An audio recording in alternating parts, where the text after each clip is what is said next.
So after a pretty easy month of August where they pretty much leveled out starting with this series against the Twins, the Yankees are going to run into a gauntlet here to start September.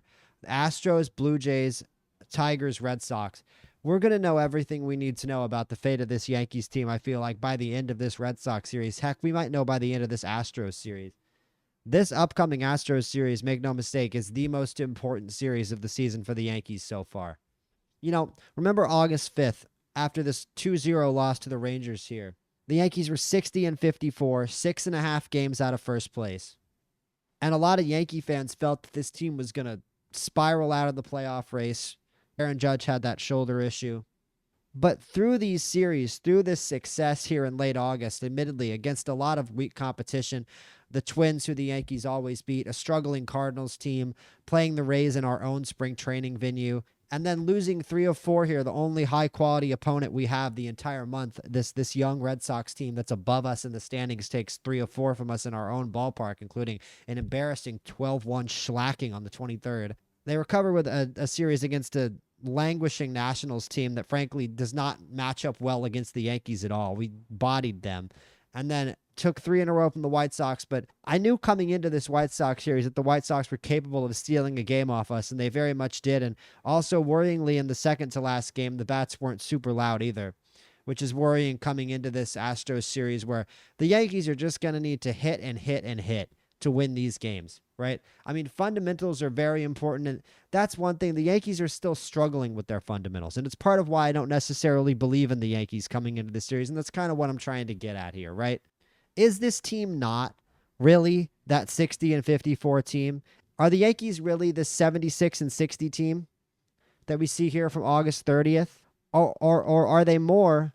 Or are they more of this 60-54 team that we see here from August 5th?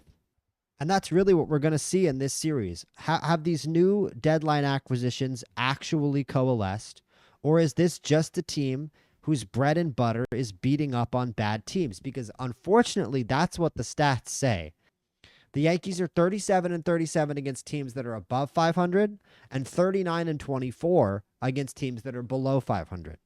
They're 76-61. They're 15 games above 500, and they're 15 games above 500 against teams that are below 500. This is a team that is a winning team because they are good at beating up on bad teams. So they did their job. They beat up on bad teams this month. They did what they were supposed to do. This is a team right now that's 5.5 games clear of the Texas Rangers, who are the first team that is out of the playoff picture right now. But the Rangers are on a 5-game winning streak, and the Yankees have 12 straight games coming up against the best teams in the American League.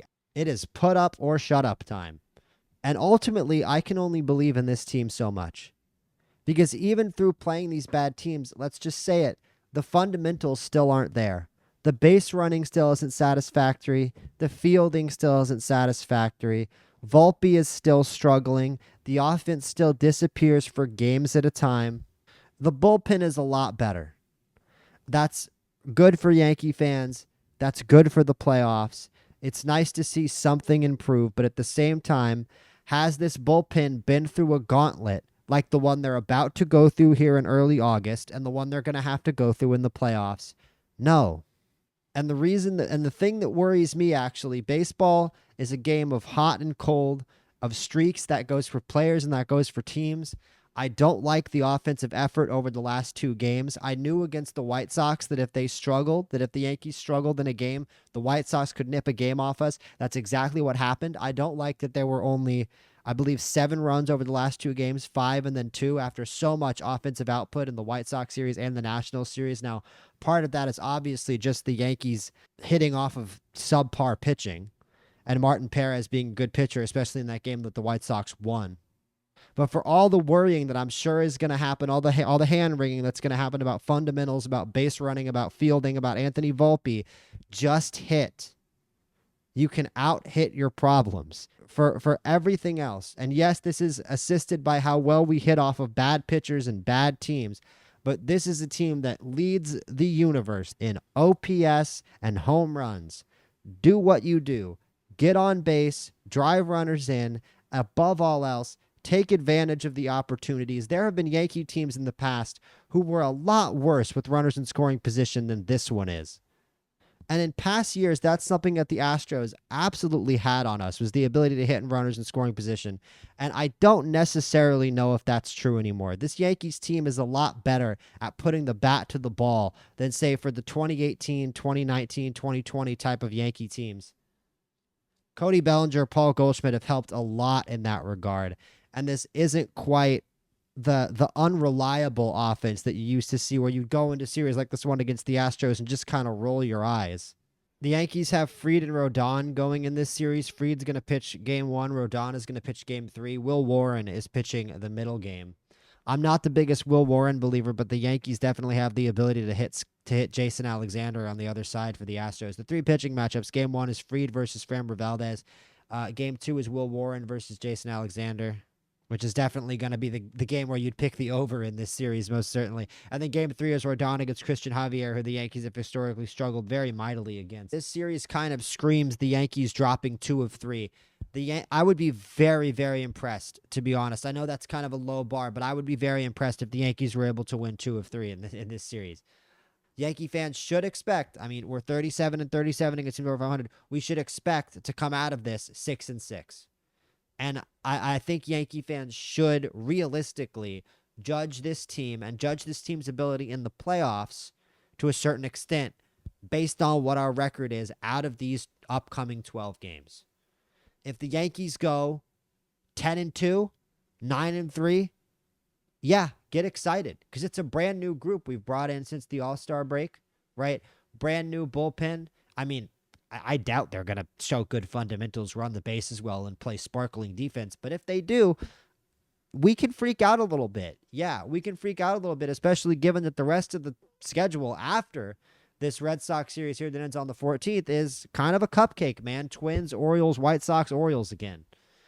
So the Yankees can definitely end the season on a strong note after these 12 games. And if the Yankees go 10-2, 9-3, we're laughing. If it's on the other side and the Yankees go 2-10, you're going to get a very, very different video from yours truly. Although, depending on how these games go, you guys might not have to wait that long to get a video from me if this team struggles, believe me. If this team gives me something to yell about over these next 12 games, heck, over these next 3 games, heck, tomorrow night, I will, in fact, have something to yell about. So like and subscribe for more Yankees videos. Like and subscribe for more Yankees content. Let me know if you're optimistic or pessimistic going into this 12-game stretch. And I'm very excited to see where the Yankees are in the standings after this. I think it's going to ultimately say just about everything about what this team is capable of in the playoffs, because we haven't really seen this new post-trade deadline group of Yankees. We haven't really seen what they're capable of against their real competition. And in that small sample size we've had, it wasn't good. It was a 3 of 4, losing 3 of 4 to Boston. So, yeah, those are my thoughts on the Yankees schedule here to start September, and a big challenge that faces this team right now. And, yeah.